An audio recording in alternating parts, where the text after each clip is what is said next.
Document retention is always a questionable area for employers, and particularly for I-9s with the penalties, as we've discussed.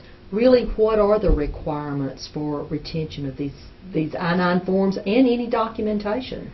I would tell you, if I was, as an employer, and our firm's an employer just like anybody else, you want to have backup.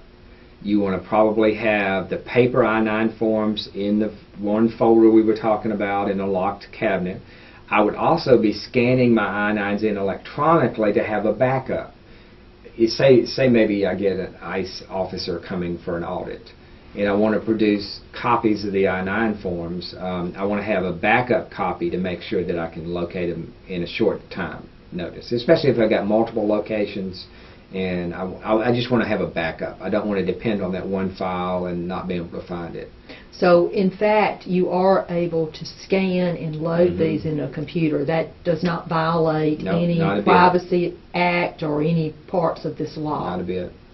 You do have certain requirements. Let's talk about the retention requirement. And this is kind of a nice little form to help you understand. You have to retain an I-9 form for 3 years from the date it was filled out, completed, or from 1 year after the employee leaves you, whichever is longer. Say somebody has worked for me for 6 months. I've got to retain that I-9 form for 2 years and 6 months after they leave my employment. Say if they worked for me for 4 years, I've got to retain that I-9 for 1 year after they left my employment. Does that? It makes sense, okay. But it's just more paperwork to keep up with.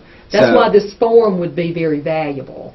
And what you need to do as an employer is set up a form retention, because you don't really want to keep I-9s that are 10, 15 years old. To the extent that maybe you made errors on those I-9s that weren't corrected and things like that, but you need to have an internal retention policy that complies with the statutory requirement.